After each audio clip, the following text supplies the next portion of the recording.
എന്റെ ജോലി നഷ്ടപ്പെട്ടു അച്ഛാ.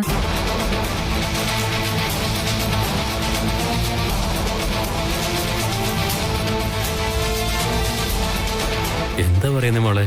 സത്യം തന്നെ അച്ഛാ പറഞ്ഞത്. എന്റെ ജോലി പോയി.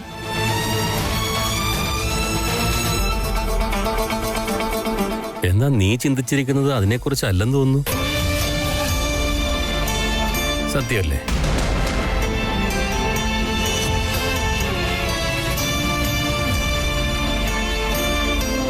അച്ഛാ, എനിക്ക് അച്ഛനോടൊരു കാര്യം പറയാനുണ്ട്.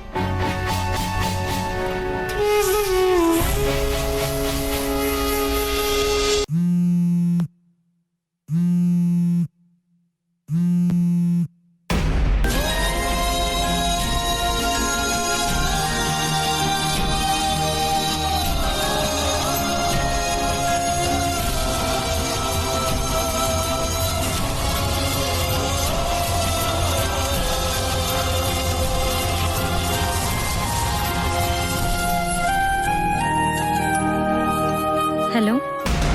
The subscriber you are calling is switched off.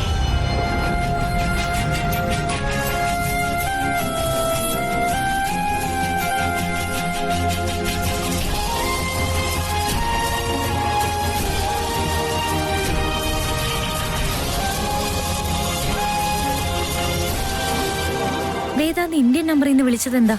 തിരിച്ചു വിളിക്കുമ്പോ സ്വിച്ച് ഓഫ് ആണെന്നാണല്ലോ പറയുന്നേ. ഓസ്ട്രേലിയക്ക് പോയതിനു ശേഷം എന്നോട് ഒരു പ്രാവശ്യം പോലും സംസാരിക്കാത്തതുകൊണ്ട് വിളിച്ചതായിരിക്കും. എങ്കിൽ പിന്നെ എന്തായിരിക്കും എനിക്ക് അവിടുത്തെ കോണ്ടാക്ട് നമ്പർ തരാത്തെ?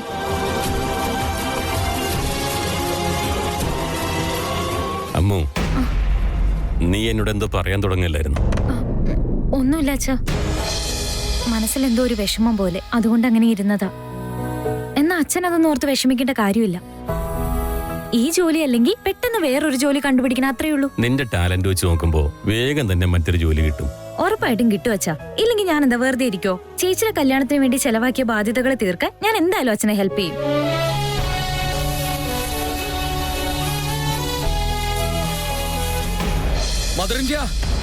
അമ്മേ, എവിടെയുള്ളേ? ഒന്ന് വേഗം ഇങ്ങോട്ട് വന്നേ. എന്താ എന്റെ വിക്കി? എന്താ പറ്റിയത്? എന്തിനാ ഇത്ര ഉച്ചത്തിൽ വിളിച്ചു പോകുന്നേ? എന്തിനാ ഇത്ര ദേഷ്യപ്പെടുന്നേ? ആർതി പ്ലീസ്, ഇതിനിടെ കയറി വരരുത്. ഞാൻ നിന്നോട് ഇപ്പോഴേ പറയാം. അമ്മേ, വിക്കി, വീട്ടില് പ്രഗ്നന്റ് ആയ നിന്റെ അനിയത്തി ഉണ്ടെന്നുള്ള ഒരു ബോധവുമില്ലാതെ നീ എന്തിനാ ആവശ്യമില്ലാതെ ഇങ്ങനെ ഒച്ച വെക്കുന്നത്? ഞാനായതുകൊണ്ട് ഇങ്ങനെ ശബ്ദം ഉണ്ടാക്കിയത് ഇവിടെ. വേറെ ആരെങ്കിലും ആയിരുന്നെങ്കിൽ ഇതുപോലെ ആയിരിക്കില്ല പെരുമാറുക. നീ പറയുന്ന ഒന്നും എനിക്ക് മനസ്സിലാവുന്നില്ല. ഇനി എന്ത് പറ്റാനാ മദറിന്റെ? ആ സാഹിത്യനെ വേദാന്ത് വെഞ്ചേഴ്സിന്റെ MD ആക്കാനുള്ള കാരണം എന്താ ഇപ്പോളേ? അമ്മക്ക് വേറെ ആരെയും കിട്ടിയില്ലേ? അവളെ എന്തിനു MD ആക്കിയേ? അതുമല്ലാതെ ചേട്ടന്റെ പേരിലുള്ള 40% ഷെയർ അവൾക്ക് കൊടുത്തിരിക്കുന്നു. അമ്മക്ക് എന്താ ഇപ്പൊ പറ്റിയേ? അതുകൊണ്ട് ഇപ്പൊ എന്ത് പ്രോബ്ലം ഉണ്ടായത്? നടന്നുകൊണ്ടിരിക്കുന്ന എല്ലാം പ്രോബ്ലമാ. കൊരങ്ങന്റെ കയ്യിൽ പൂമാല കിട്ടിയ പോലെയാ. In fact she's even more worse. അവൾ ആദ്യം തന്നെ എന്താ അവിടെ ചെയ്തെന്ന് അറിയാം അമ്മയ്ക്ക്? ശരി, അവളിപ്പോ എന്താ ചെയ്യാൻ പാടില്ലാത്തത് ചെയ്തത്? അതിനൊക്കെ വലിയ തെറ്റാ അവള് ചെയ്തിരിക്കുന്ന മദറിന്. അമൂല്യ ഇന്ന് അവൾ ജോലിയിൽ നിന്നും പിരിച്ചുവിട്ടു.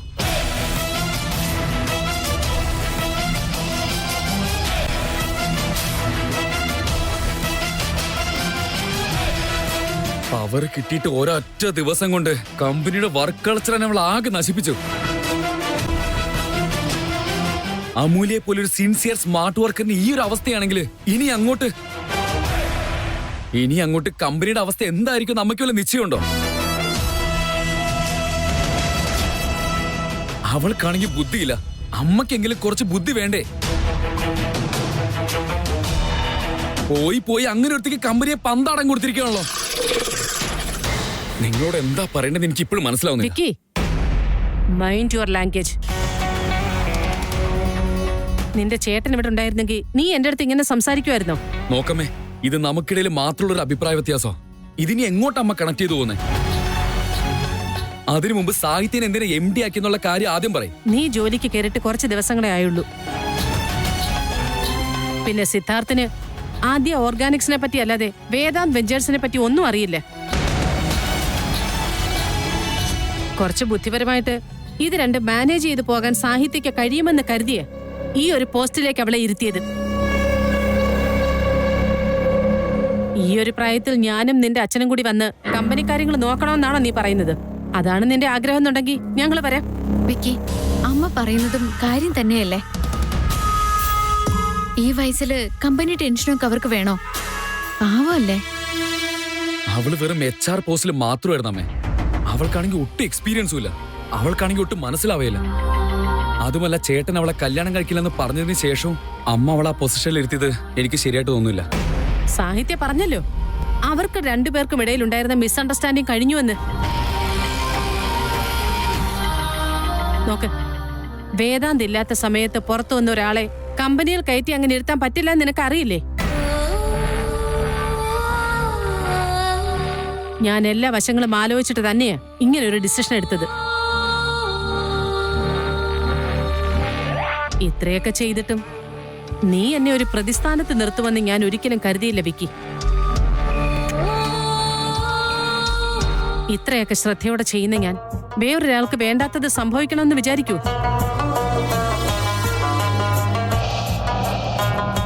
ഇപ്പൊ ഞാൻ എന്ത് ചെയ്താലും ശരി, അതൊരു തെറ്റായിട്ടാ മറ്റുള്ളവരെല്ലാം കാണുന്നത്. സോറി അമ്മേ.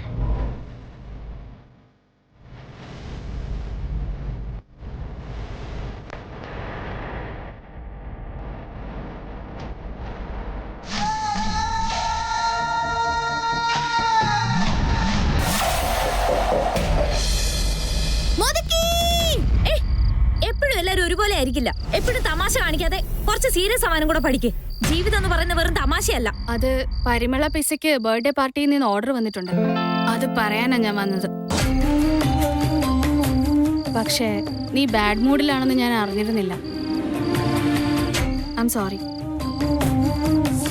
അതിഥി, അതിഥി ഒരു മിനിറ്റ്.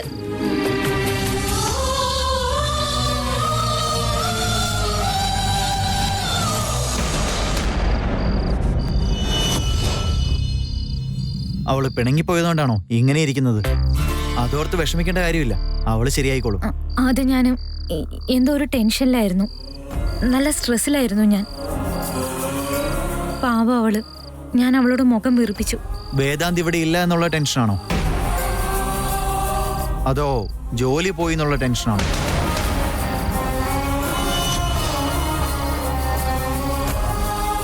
എന്റെ ജോലി പോയ കാര്യം നിങ്ങൾ എങ്ങനെയാ അറിഞ്ഞേ? നിങ്ങൾ മഞ്ജു അങ്കിളിന്റെ അടുത്ത് സംസാരിക്കുന്നത് ഞാൻ കേട്ടു. നോക്ക്, ഈ കാര്യം വേറെ ആരെങ്കിലും അറിഞ്ഞാൽ അവർക്കത് സങ്കടാവും. അതുകൊണ്ടാണ് ഞാൻ ആരോടും ഇത് പറയാത്തെ. അതിങ്ങനെ തന്നെ പോകുന്നതാ നല്ലത്. പ്ലീസ്. താങ്ക്സ് ധ്രുവ.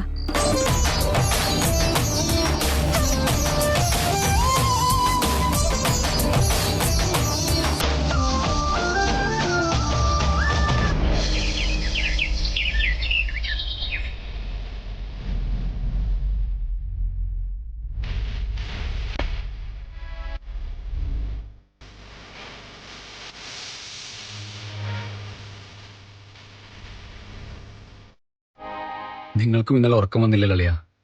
ഞാനെന്തായാലും ഉറങ്ങിയില്ല. നിനക്ക് ഉറക്കം വന്നില്ല എന്നാ ഞാനും വിചാരിക്കുന്നത്. ഇല്ലളിയാ, ഇതൊന്നും ശരിയല്ല വിക്കി.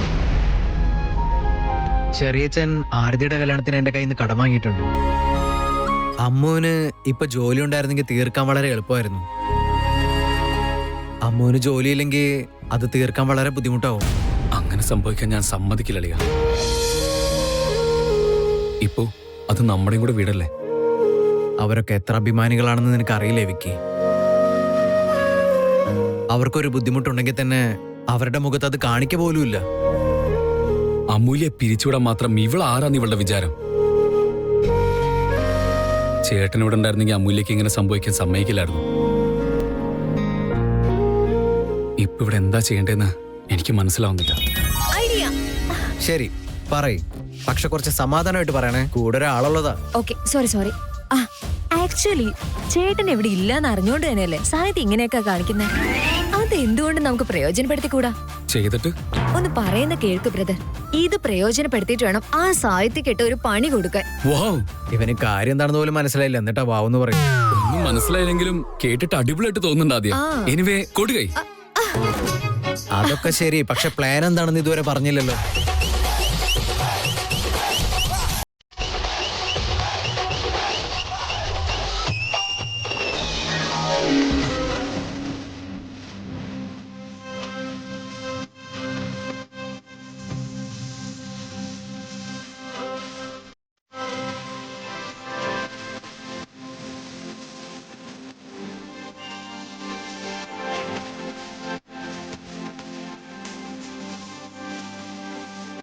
ഇതിനാ പറയുന്നത്, വെറുതെ പിള്ളേരെ ജനിപ്പിച്ചാ മാത്രം പോരാ, അവർക്ക് ശരിയായിട്ടുള്ള സംസ്കാരവും കൂടെ പറഞ്ഞു കൊടുക്കണം.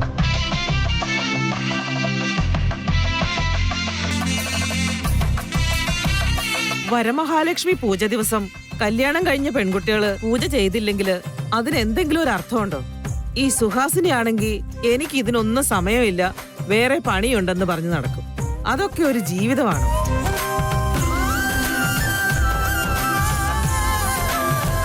മൂത്തവര് ചെയ്യുന്നത് കണ്ടല്ലേ പിള്ളേര് പഠിക്കുന്നത്. ഇവള് തന്നെ ഇങ്ങനെയാണെങ്കിൽ മരുമകളുടെയും കൊച്ചുമക്കളുടെയും അടുത്തുനിന്ന് ഇതിൽ കൂടുതൽ എന്ത് കിട്ടുമെന്നാ ഞാൻ എക്സ്പെക്ട് ചെയ്യേണ്ടത്?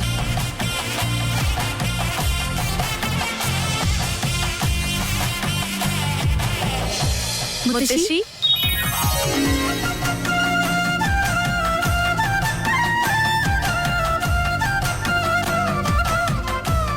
മക്കളെ, ഇന്ന് വിശേഷ ദിവസമാണെന്ന് ഞാൻ പറഞ്ഞില്ലല്ലോ, പിന്നെ നിങ്ങൾക്ക് എങ്ങനെ മനസ്സിലായി? അമ്മ രാവിലെ തന്നെ വിളിച്ചിട്ടുണ്ടായിരുന്നു മുത്തശ്ശി. മുഹൂർത്തം ഏതാണ്ട് ഈ സമയത്താണ് റെഡി ആവണമെന്ന് പറഞ്ഞു. അതുകൊണ്ടാണ് ഞാൻ ഈ സാരി എടുത്ത് റെഡി ആയത്. മുത്തശ്ശി പൂജ ചെയ്യൂ, ഞാനും ഏട്ടത്തിയും പിന്നെ ചെയ്തോളാം. അയ്യോ, ഇതെല്ലാം വെറും ആചാരം. ഇതിലൊക്കെ എന്താ ഉള്ളതെന്ന് തോന്നും. പക്ഷെ നമ്മുടെ പഴയ ആൾക്കാർ ഓരോ കാര്യവും ഓരോ കാരണം കൊണ്ടാണ് ചെയ്തു വെച്ചിരിക്കുന്നത്. നമ്മളത് വേണ്ട രീതിയിൽ മനസ്സിലാക്കാതെ ചെയ്യാതിരുന്നാല് വരുന്ന തലമുറയ്ക്ക് അതിൻ്റെതായ ദോഷം ഉണ്ടാകും. അതെല്ലാം ശരി മുത്തശ്ശി. അപ്പൊ പിന്നെ ഈ പഴയ ആൾക്കാർ എന്തിനാ ഇതൊക്കെ ചെയ്യുന്നത്? അതെന്തിനാ ലാഭം എന്നുള്ളത്, നമ്മൾ എന്തിനാ ഇതൊക്കെ ചെയ്യുന്നതെന്ന് ഒരു ക്ലാരിറ്റിയും കിട്ടുമായിരുന്നല്ലോ. എല്ലാ കാര്യവും പറയാൻ പാടില്ല ആദ്യ. ചിലതൊക്കെ നമ്മൾ മറച്ചു വെച്ചേ പറ്റൂ. ഇത് തന്നെയാ പ്രോബ്ലം മുത്തശ്ശി. കാരണം അറിഞ്ഞെങ്കിൽ നീറ്റായിട്ട് ഫോളോ ചെയ്യായിരുന്നല്ലോ. മുന്നോട്ടുള്ള തലമുറയ്ക്ക് നിങ്ങൾ പറയുന്നത് പോലെ കണ്ടിന്യൂ ചെയ്യാം. നീ ഒരു പൊട്ടിയ. അവരെന്തിനാണെന്ന് പറഞ്ഞിരുന്നെങ്കിൽ നമ്മൾ ഉറപ്പായിട്ടും അത് ചെയ്യില്ലായിരുന്നു. നിങ്ങൾ ഈ കാലത്തെ ആൾക്കാരാണ്. ചില കാര്യങ്ങളൊക്കെ ഡോക്ടർ പറഞ്ഞാൽ പോലും നിങ്ങൾ കേൾക്കില്ല. നിങ്ങളുടെ ആരോഗ്യം പോകുന്നു പറഞ്ഞാലും നിങ്ങൾക്ക് ഒരു ടെൻഷനും ഇല്ല. അങ്ങനെ ഇരിക്കുമ്പോ ഇതിനെപ്പറ്റിയൊക്കെ പറയാൻ പോയാ അതിന് നിങ്ങളുടേതായിട്ടുള്ള ഒരു 100 കാരണങ്ങളൊക്കെ ഉണ്ടാക്കി അതെല്ലാം വേണ്ടാന്ന് വെക്കും. അതുകൊണ്ടാണ് പഴയ ആൾക്കാര് എല്ലാ ആചാരങ്ങളും പാലിച്ചില്ലെങ്കിൽ ചീത്ത കാര്യം നടക്കൂന്ന് പറഞ്ഞ് പേടിപ്പിച്ചത്. മനുഷ്യൻ വേറെ ഒന്നിനെയും പേടിച്ചില്ലെങ്കിലും എല്ലാത്തിനും ഉപരിയായി കുറച്ചെങ്കിലും ദൈവത്തെ പേടിക്കണം. ഭയവും പേടിയൊന്നും ഇല്ലായിരുന്നെങ്കിൽ ഇതൊന്നും ഉണ്ടാവില്ലായിരുന്നു എന്റെ മക്കളെ. ഇപ്പൊ എനിക്കതെല്ലാം മനസ്സിലായി മുത്തശ്ശി. മുത്തശ്ശി പറഞ്ഞത് കറക്റ്റാ. ഇതാണ് നല്ല ബുദ്ധി എന്ന് പറയുന്നത്. നീ ഇത് കണ്ടുപഠിക്കും. ഇവളെന്താ ഇത്ര നേരമായിട്ട് വരാത്തെ? ഇനി ആനയിച്ചു കൊണ്ടുണ്ട്.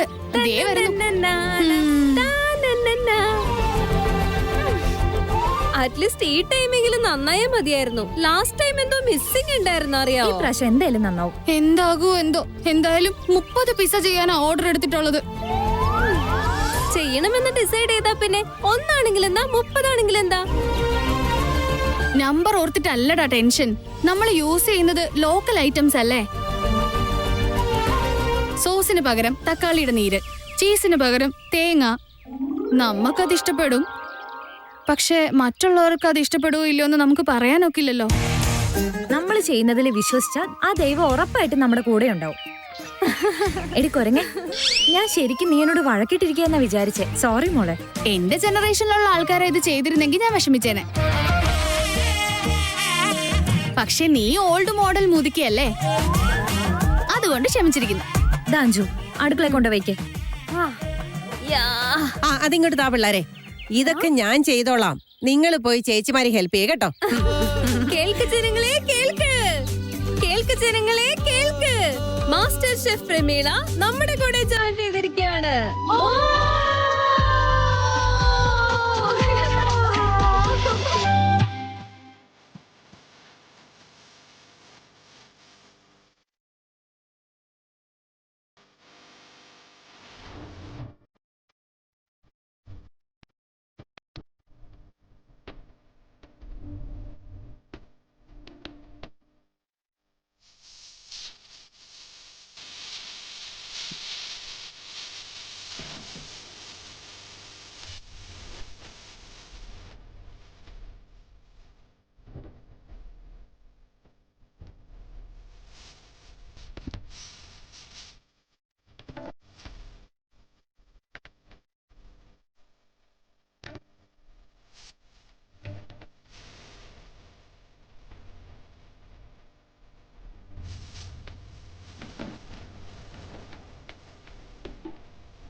നിങ്ങൾ രണ്ടുപേരും ആരതി എടുക്കും. ഞാൻ പോയിട്ട് വിക്കിയും സിദ്ധാർത്ഥും ശ്രീധറും എവിടെയെന്ന് നോക്കി അവരെ വിളിച്ചിട്ട് വരാം.